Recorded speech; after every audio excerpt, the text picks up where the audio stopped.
The building really is the symbol of the college. Old Main is, and always has been, an iconic symbol of the Bethany College campus. Its beauty and history are unmatched and can be admired from every angle.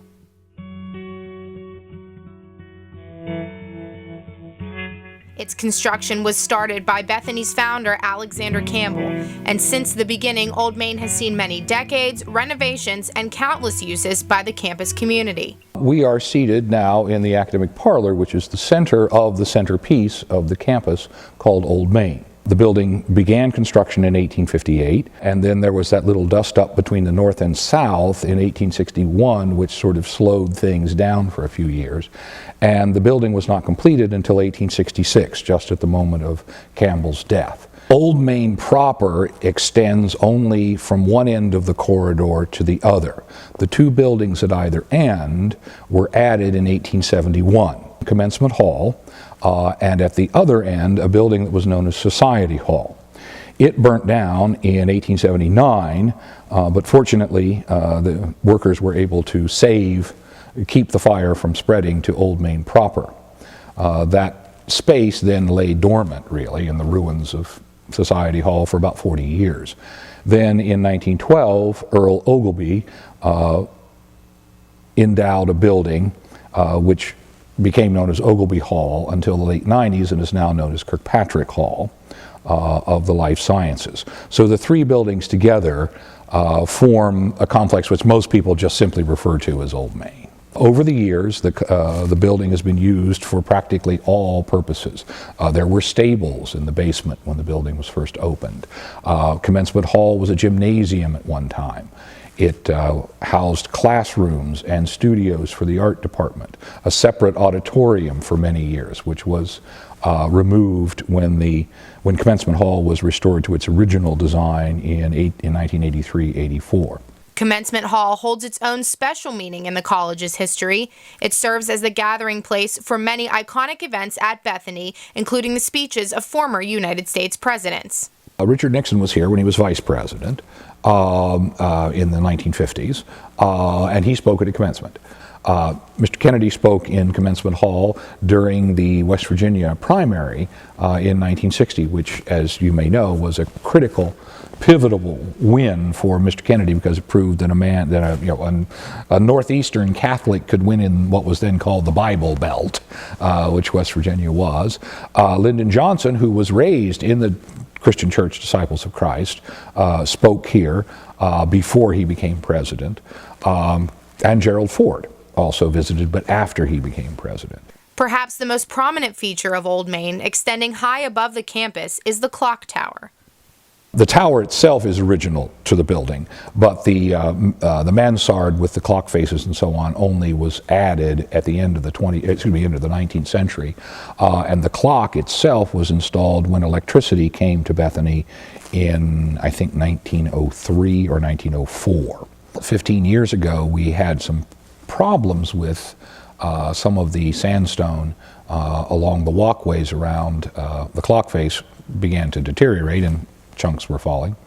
And so we brought in a crane, picked the whole top of the tower up and moved it down into the quadrangle and spent a year refurbishing it. And then when we were done, we brought the crane back, put the mansard back up again.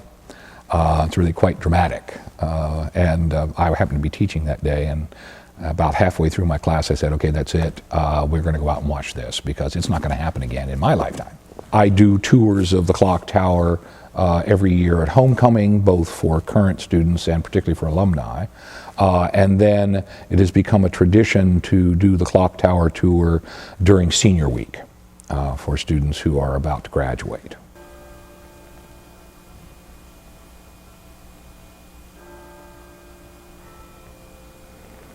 I live here in the village. At night in the summer when the windows are open, you awaken at 2 in the morning and you hear the bells. It's not just the building itself that has been restored. The outside gardens maintain their original design as well. This lovely garden and fountain that sits here in front of the building is relatively new.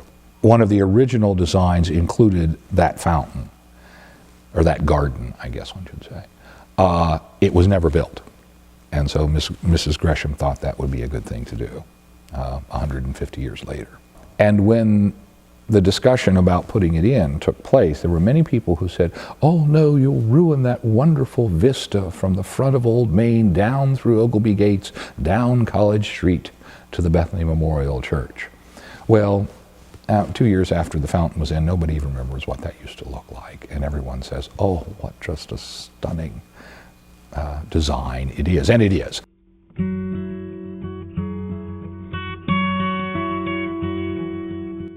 This little place out in the middle of nowhere is an important place in the intellectual life, the economic life, the religious life of this country. So much so that it holds a National Historic Landmark.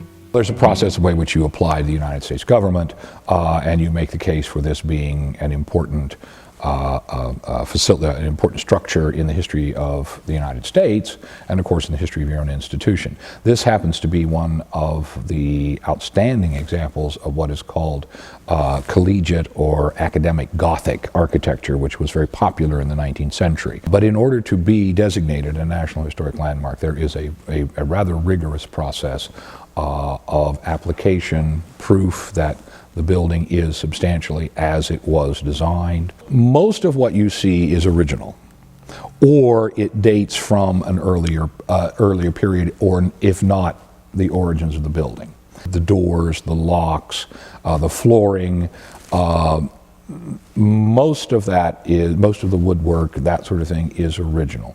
There have been some replacements as a result of water damage and fire and that sort of thing. Old Main will always hold a special place not just in history, but in the hearts of alumni who continue to walk its historic halls.